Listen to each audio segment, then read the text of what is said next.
എല്ലാ സുഹൃത്തുക്കൾക്കും life vision top സ്റ്റാറിലേക്ക് ഒരിക്കൽ കൂടി സ്വാഗതം ചെയ്യുന്നു. ഞാൻ ജി കെ തുമ്പക്കാരൻ.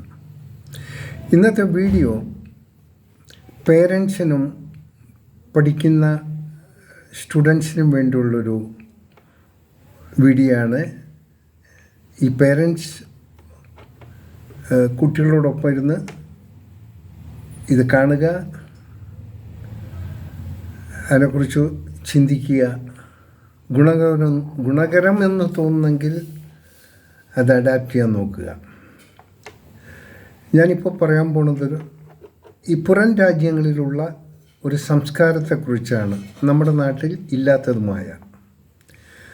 പുറം രാജ്യങ്ങളിൽ ഇവിടുന്ന് പോകുന്ന എല്ലാ സ്റ്റുഡൻസ് അബൌട്ട് 99% ആൾക്കാരും അവിടെ പാർട്ട് ടൈം ചെയ്താണ് അവരുടെ എക്സ്പെൻസ് എല്ലാം മീറ്റ് ചെയ്യുന്നതും ഈവൻ അതിൽ കിട്ടുന്ന ബെനിഫിറ്റ്സ് ബാക്കിയുള്ളത് വീടുകളിലും സഹായിക്കാറുണ്ട്. സെയിം. പക്ഷെ ഉള്ള ഒരു വ്യത്യാസം, അവിടെ അവർക്ക് യൂറോയോ ഡോളറോ കിട്ടുമ്പോൾ ഇന്ത്യൻ കറൻസിയായിട്ട് വയ്ക്കുമ്പോൾ ഇവിടെ നല്ലൊരു എമൗണ്ട് കിട്ടുന്നു. ഇത് സെയിം സംസ്കാരം തന്നെ നമുക്ക് നമ്മുടെ നാട്ടിലും നടപ്പാക്കാം. കാരണം ഇപ്പോൾ കുറച്ച് ദൂരമുള്ള കുട്ടികൾ ട്രിവാൻഡ്രത്ത് പഠിക്കുക, അല്ലെങ്കിൽ എറണാകുളം, അല്ലെങ്കിൽ കോട്ടയം, കോഴിക്കോട്, ഇങ്ങനെയുള്ള സ്ഥലങ്ങൾ ഇതര ഭാഗത്തും വില്ലേജ് സൈഡിൽ നിന്നൊക്കെ ഹോസ്റ്റലിലൊക്കെ നിന്ന് പഠിക്കുന്ന കുട്ടികളുണ്ട്.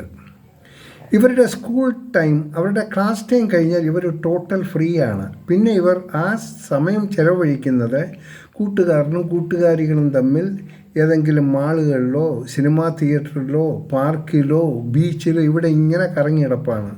പ്രായോഗികമായിട്ട് ഒന്നുമില്ല, ചുമ്മാ ടൈം കളയുക. സൗകര്യം കിട്ടുകയാണെങ്കിൽ വല്ല അതിൻ്റെ കൂട്ടത്തിൽ ആരെങ്കിലും കഞ്ചാവ് പഠിക്കുന്നുണ്ടെങ്കിൽ അതും കൂടെ അങ്ങോട്ട് ജോയിൻ ചെയ്യും. സോ ഒരു മോശമായ സംസ്കാരം ഡെവലപ്പ് ചെയ്യാൻ വേണ്ടിയാണ് ഈ കുട്ടികളെയൊക്കെ അവരുടെ സമയം പാഴാക്കുന്നത്. അപ്പോൾ അത് ഒന്ന് ഒഴിവാക്കാൻ വേണ്ടി ചെയ്യാമെന്നുള്ളൊരു കാര്യം, ഇവർക്ക് പല സ്ഥാപനങ്ങളിലും പോയി അന്വേഷിച്ചാൽ ഇവർക്ക് പാർട്ട് ടൈം വർക്ക് ചെയ്യാനുള്ള സൗകര്യമുണ്ടാകും. കാരണം ഒന്ന് പ്രധാനമായി മനസ്സിലാക്കേണ്ടത്, ഇവിടുത്തെ മിക്കവാറും ഷോപ്പുകൾ, റീറ്റെയിൽ ഷോപ്പ്, വഴികൾ, പല പ്രധാനപ്പെട്ട സ്ഥാപനങ്ങളും, ഉദാഹരണത്തിന് വഴികൾ restaurant, ice cream parlour, then retail shop, super markets, then courier centres, DTP centre, ഇങ്ങനെയുള്ള പല സ്ഥാപനങ്ങൾ, ഈവൻ ചില ഹോസ്പിറ്റൽസ്, ഇവിടെയൊക്കെ ഇവരൊക്കെ ആക്ച്വലി ഒരു പീക്ക് ടൈം എന്ന് പറഞ്ഞാൽ ആഫ്റ്റർ 4 o'clock. ആ സമയങ്ങളിൽ ഈ അവരുടെ ജോലികൾ നിർവഹിക്കുന്നതിന് ഇവർ ഫുൾ ടൈം ആളുകളെയാണ് എടുക്കുക. അതുകൊണ്ട് പലർക്കും നഷ്ടങ്ങൾ സംഭവിക്കാറുണ്ട്. കാരണം പാർട്ട് ടൈം സംസ്കാരം നമ്മുടെ ഈ നാട്ടിലില്ല. അപ്പോൾ ഇതിലുള്ളൊരു ഗുണം എന്താണെന്ന് വെച്ച് കഴിഞ്ഞാൽ, ഈ കുട്ടികൾക്കും പാർട്ട് ടൈം എടുക്കുന്നവർക്ക് അവരുടെ എക്സ്പെൻസസ് അവർക്ക് മീറ്റ് ചെയ്യാൻ സാധിക്കും. ഒപ്പം ഒരു റീറ്റെയിൽ ഷോപ്പ്, ഒരു കടക്കാരന്, ഒരു ടെക്സ്റ്റൈൽ വർക്ക് ചെയ്യുന്നവർക്കാണെങ്കിൽ അവർക്കും ഫുൾ ടൈം ആൾക്കാരെ നിർത്തേണ്ട കാര്യമില്ല. അവർ 5 ഫുൾ ടൈം ആൾക്കാരെ നിർത്തുന്ന ഒരാളെ 2 ആളെ നിർത്തി ബാക്കിയുള്ള ആൾക്കാരെ അത് കവർ ചെയ്യാൻ വേണ്ടി ആ പാർട്ട് ടൈം ആളുടെ ഈവനിങ് ടൈമിന് മാത്രം എടുത്താൽ മതി. അപ്പോൾ കടക്കാർക്ക് നഷ്ടം ഉണ്ടാകില്ല. ഈ പാർട്ട് ടൈം ചെയ്യുന്ന കുട്ടികൾക്കൊരു വരുമാന മാർഗമാണ്. ഇതിലേറ്റവും കൂടുതൽ പ്രധാനമായി ചിന്തിക്കേണ്ടത്, ഈ കുട്ടികൾ ട്രെയിൻഡ് ആകുകയാണ്. ഇവർ പല സ്ഥാപനങ്ങളിൽ ഇങ്ങനെ പാർട്ട് ടൈം വർക്ക് ചെയ്താൽ അവർക്ക് പ്രതീക്ഷിക്കുന്നതിനപ്പുറമുള്ള ഒരു ട്രെയിനിങ് ലഭിക്കുന്നു. രണ്ടാമത്, ഇവർക്ക് ജോലി തേടി ഇവർ തന്നെ പോയി ജോലി കണ്ടെത്തണം. അവർ പോയി ചോദിക്കുക, എനിക്ക് ഇത്രയാണ്, എനിക്ക് 2 മണിക്കൂറോ 3 മണിക്കൂറോ വർക്ക് ചെയ്യാൻ പറ്റും, എന്തെങ്കിലും വർക്കുണ്ടോ, ഏത് വർക്കും ചെയ്യണം, അത് ഇന്ന വർക്ക് തന്നെ പർട്ടിക്കുലർ ആകരുത്. നിങ്ങൾക്ക് ആദ്യം വിചാരിക്കുന്ന ജോലി ചെയ്തില്ല. ഈവൻ ഫുഡ് സപ്ലൈ, നിങ്ങൾക്ക് 2 വീലർ ഉണ്ടെങ്കിൽ ഫുഡ് സപ്ലൈ ചെയ്യാം. ഇങ്ങനെ പല ജോലികളും ചെയ്യാം. ഇതിൽ കൂടെ നിങ്ങൾക്ക് വീട്ടുകാരെ ഉപദ്രവിക്കേണ്ട കാര്യമില്ല. എന്നാൽ ധനികരായിട്ടുള്ള ചില മാതാപിതാക്കൾ, നമ്മുടെ പിള്ളേരൊന്നും പോകേണ്ട, അതിൻ്റെ ആവശ്യമൊന്നുമില്ല, അത് നിങ്ങളുടെ ആവശ്യമല്ല. അത് അവരെ ജോലിക്ക് വിടേണ്ടത് നിങ്ങളുടെ ആവശ്യം, അത് അവരുടെ ആവശ്യമാണ്. കാരണം നിങ്ങൾ എത്ര വിദ്യാഭ്യാസം കൊടുത്താലും ഒരു ജോലി തേടിയെത്താനുള്ളൊരു തൻ്റെ ഇടം, നേരിട്ട് എന്ന് അന്വേഷിക്കാനുള്ളത് ആ ഒരു സ്പിരിറ്റ് കിട്ടിയാണ്. രണ്ടാമത് അവരുടെ ജോലിയിൽ കൂടി അവർക്ക് കിട്ടുന്ന അതിലും വലിയ എക്സ്പീരിയൻസാണ്. അത് ഫ്യൂച്ചറിന് അവർക്ക് വളരെ ഗുണകരമായ കാര്യമായിരിക്കും. പിന്നെ ഒരു ചില ആൾക്കാർ വിചാരിക്കും എൻ്റെ പെങ്കൊച്ചുങ്ങൾ എങ്ങനെ തനിച്ചു പോകും. അത് വെറും അബദ്ധമായ ഒരു ഇതാണ്. ഈ പെങ്കൊച്ചുകൾ ആണുങ്ങളെക്കാളും നല്ല തൻ്റെയുള്ള പിള്ളേരാണ്, പ്രത്യേകിച്ച് കേരളത്തിലുള്ള പിള്ളേർ. അവർക്കൊന്നും പറഞ്ഞു കൊടുക്കണ്ട. പേരൻസിൻ്റെ ഫ്രണ്ടിൽ വന്ന നാണം കുണികളെ പേടിച്ച പോലെ പാവം അഭിനയിക്കുക. ഇവരൊന്ന് പുറത്തിറങ്ങി അവരുടെ തനി രൂപം കാണാൻ പറ്റും.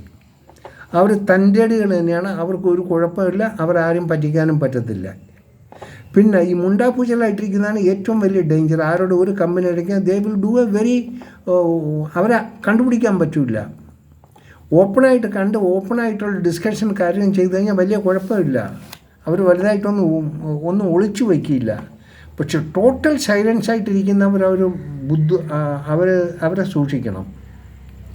സോ എനിക്ക് പേരൻസിനോടും കുട്ടികളോടും പറയാനുള്ളത്, ഇനിയുള്ള കാലങ്ങളിൽ ഇങ്ങനെയുള്ളൊരു പ്രാക്ടീസ് ചെയ്യുക. മാതാപിതാക്കളെ ഉപദ്രവിക്കാതിരിക്കുക.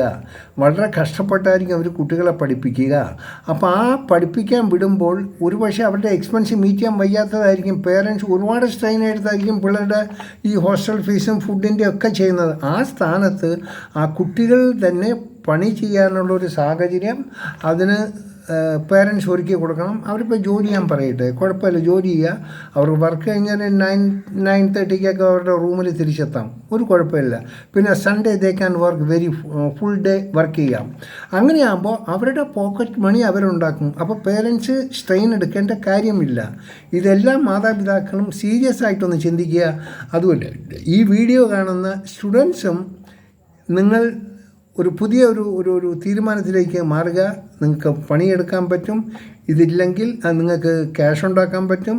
നിങ്ങൾക്ക് പേരൻസിനെ ഉപദ്രവിക്കേണ്ട കാര്യമില്ല. ഒരു പക്ഷേ നിങ്ങൾക്ക് എന്തെങ്കിലും അധികം വരികയാണെങ്കിൽ ആ ഒരു ബെനിഫിറ്റ് നിങ്ങളുടെ പേരൻസിന് കൊടുക്കാൻ ദേ ഫീൽ ഹാപ്പി.